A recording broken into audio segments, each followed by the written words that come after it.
If you would have told me 3 or 4 years ago that I would be in Peru right now, I would have thought you're absolutely out of your mind. Meet Bob, a 65-year-old American retiree who left Florida to start over in Lima, Peru. You have a girlfriend now? Yes. And how old is she? A bit younger than me.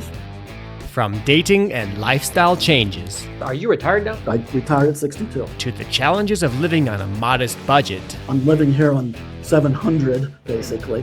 and the cultural shocks that make Lima unforgettable. There's laws, but there are no rules. The area that I wouldn't go to is He even helps other expats get residency. But there's one rule you'll definitely want to hear, and he reveals it at the end of this video. you have to show that you're bringing in at least. I'm Eric. I've been interviewing retirees in person since 2022. Let's jump into it.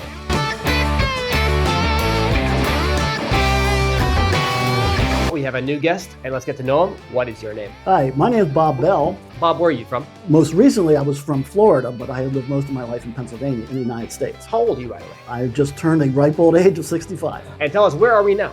Lima, Peru. Can you give a quick summary of how you ended up in Peru? If you would have told me 3 or 4 years ago that I would be in Peru right now, I would have thought you're absolutely out of your mind. However, I actually married a Peruvian lady in the United States. At one point, that actually fell apart. We had been planning to come here. I was building an apartment and everything, and that relationship broke off. I went back to the United States. I wasn't sure I was going to come back here or not. And then after a few days of trying to get things together, get organized and everything, I thought, you know what? I like it here. I'm going to figure out how I can do it. And I ended up back here about 6 months after that. Tell us, what did you do back in the United States? I had actually had basically 2 careers. I was in sales, commercial modular building industry for a long time, and then I was also at distributorship in the flooring industry. Okay, and tell us, are you retired now? I am retired now. I've been retired. I retired at 62. You mentioned having an ex-wife, before back in the States. How did that affect your move down here? It really didn't. I thought it would, but it really didn't affect me getting here or getting a place or getting things done or even getting my residency. Thought maybe there might be some problem, but there were some things though when I did get a girlfriend that came up, as happens in relationships sometimes, but everything now is good. You have a girlfriend now? Yes. And how old is she? A bit younger than me, 43. Okay, and tell me, how did you meet her? I actually had met her before I even came here the second time because I wanted to make some connections ahead of time because I knew I was going to need some help and assistance in a lot of areas to get established. So through a friend who I became Facebook friends with, I then met my current girlfriend. So we chatted every day. And I said, here's what I'm doing, upfront about everything.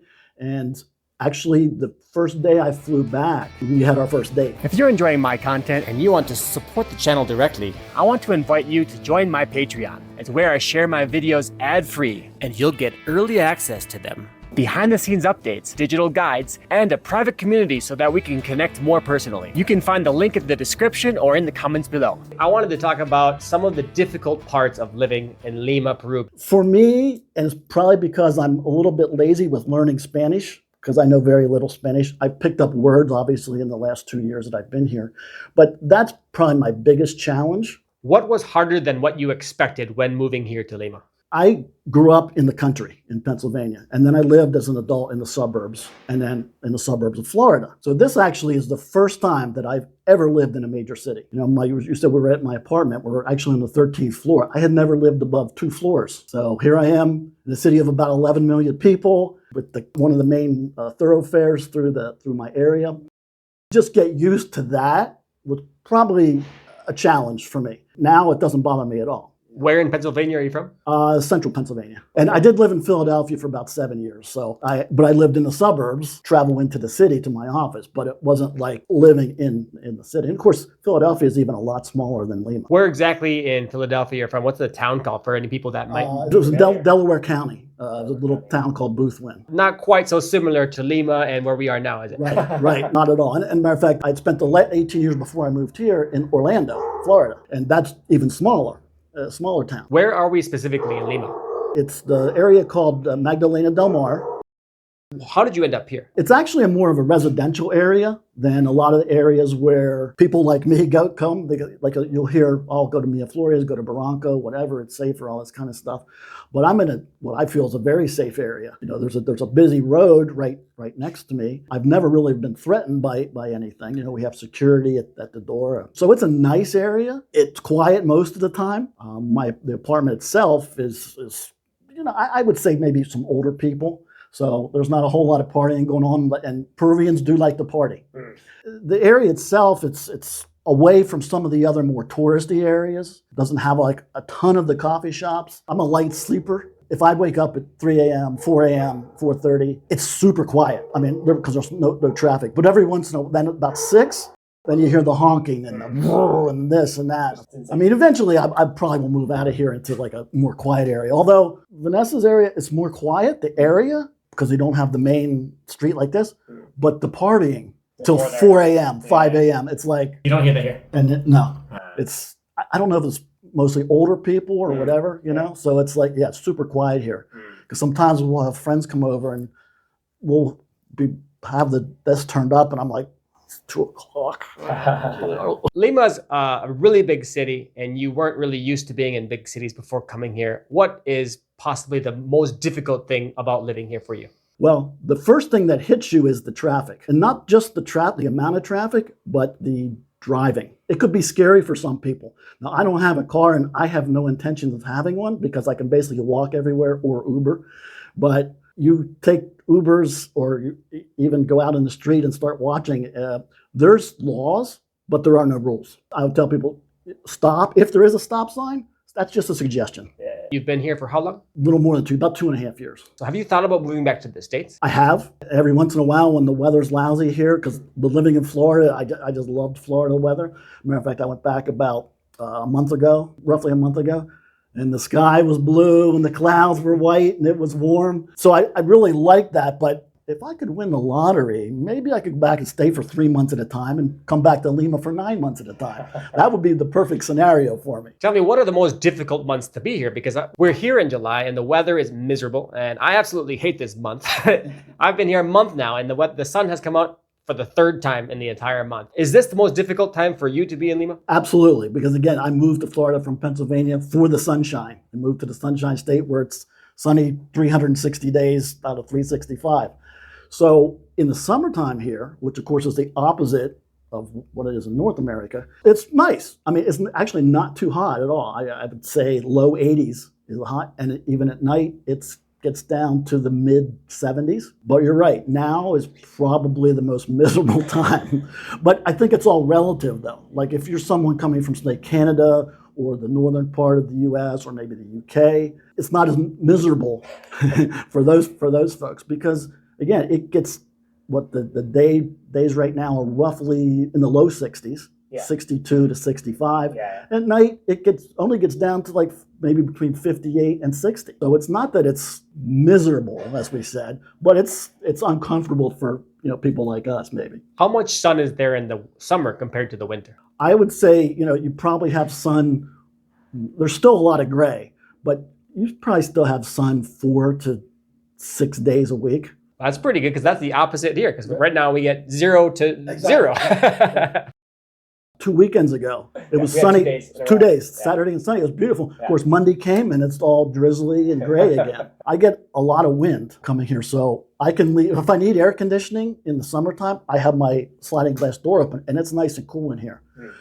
Conversely, if I have my door open now, it's cold in here. Peru is a Spanish-speaking country, so tell us, how is your Spanish going? I tried to learn a few phrases of Peru words before I came here, and one of the first phrases I said or thought that I would need was, "Mi español no es bueno."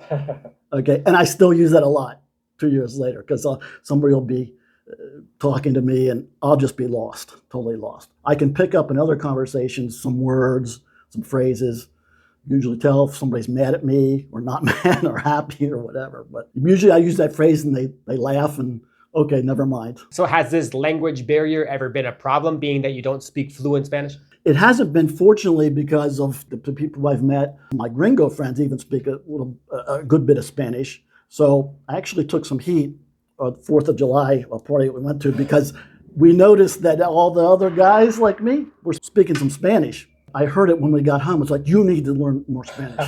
And I said, I know. So I actually have contacted the people about doing some classes. The wives and the girlfriends that said, hey, my husband, my boyfriend speaks Spanish. You should be able to do it by now too. If you're enjoying this interview and you're interested in seeing more content like this, you can check out my playlist called the Expat Interview Playlist, where I have been interviewing people from Guatemala all the way down through Central America and now here in South America. Have you ever had any issues with crime and safety? I mean, for me personally, I haven't had any issues. Before I came here and would talk to people or see things on the internet, I really expected to come here and think I was going to walk down the street and there would be, a gang on the corner waiting to steal my cell phone. That's really the way people came across to me. It's like, oh no, it's not safe there at all. You can't walk around with any money. You can't walk around with your phone. You can't do anything, And then I get here and it's nothing like that at all. Now, do things happen? Yeah, things happened in Orlando, Philadelphia, where I've ever lived before. In any city, whatever across the world, you're going to have areas of crime, but you just don't go there. It's the same way here. They always say, well, what's the safest area? And the Miraflores and the Bronco, but there's San Isidro, there's La Molina, there's, of course, there's San Miguel. What are the places people should avoid if they're worried about that? The area that, for me, that I wouldn't go to is Callao, which is where the airport is. I always think, I've been to a lot of airports in the U.S., and they're always not in the greatest of areas. And the same way with where the sporting events are and everything. I just know the areas to go to, and the rest of them, it's like, I don't know. People said, if you're out at night especially, and you don't see any women or children around, you probably shouldn't be here either. So I sort of take that into account, or I might be walking down a dark street, and I don't go out that late. Maybe the latest is, as far as walking, is maybe 9:30, because then all the shops are closed up, and it's could be a little sketchy in any street. Especially in the residential areas, right? Exactly, right. You'll see on the news where somebody might have been walking their dog or something, and the problem is, from what I understand, is the two people on a motorcycle, and one of them hops off and robs somebody. But again, it depends what area you're in. Don't worry, we're not going to do that today.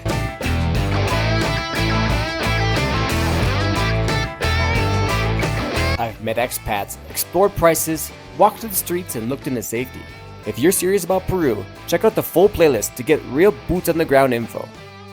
If someone is thinking about coming down to live in Lima and perhaps retire or just live here and spend time abroad in Peru, what would you warn them against or make very obvious to them before coming down? It's tough for me to say, oh, well, you can't do this, you can't do that. But obviously, again, what we talked about with crime and going to certain areas or not going to certain areas, you're going to want to do that. You want to maybe research ahead of time. Walking across the street actually can be a challenge too. You really have to have your head on a swivel, because I made a comment one time that pedestrians don't have the right of way in a crosswalk. And somebody did correct me and said, yes, they do, but don't do it. You can die trying to yes, show exactly. that If you want to prove that, you may be in trouble. If you're not going fast enough to get to the other side, you're going to get beeped at by the people there. It's a little hectic. Like, don't go to areas you shouldn't go to. Watch when you're out walking, or if you're driving here or something like that. It's probably not the best place to be able to drive. Have you had any difficulties dealing with maybe the bureaucracy and the paperwork here in Lima and Peru, like coming here for your visa, for example? I really haven't, because I made contacts before I came here. There's different Facebook groups and different social media groups that people ask a lot of questions, and a lot of the times it's not accurate, but there are people out there that you can really get a good answer for all that stuff and how to do it. Fortunately for me, I have a friend that we put together a little thing where we help other expats do that. We can get through that bureaucracy pretty well and do all the paperwork. What kind of services and help do you give to other expats? What we do is, if somebody wants to be a resident here, we'll actually do from A to Z. Matter of fact, one of our customers had said one time, hey, they practically held our hand through the whole process. So it's like, what paperwork do you need? How to get it certified, how to get it translated. We do that for them. Make all the submittals to the government, transmit all the monies that need to go in, and then they can, get their residency. It was taking about 30 business days for the last several months, so it's been taking just a little bit longer. After that, if you want citizenship, we can do that as well. I'm here on retirement visa. Some people come here, they have a job here or can get a job here. Some people want to start their own business, so we help do that. We have another program where you can, if you're a remote worker, we can get it through that. Just it's different nuances that we can use to get various visas in different situations. Also marriage, of course. Can you give us the minimum threshold for the retirement visa, what people would need just to be considered for that? You have to show that you're bringing in at least $1,000 a month. I'm living here on $700 basically. And your Social Security is more than that. Yes. So I save, and then I have all my credit cards paid down, and I go to the U.S. and spend it all. I want to thank you so much for sharing all these things for everyone to consider when thinking about moving down to Lima. Hasta la próxima. Thank you.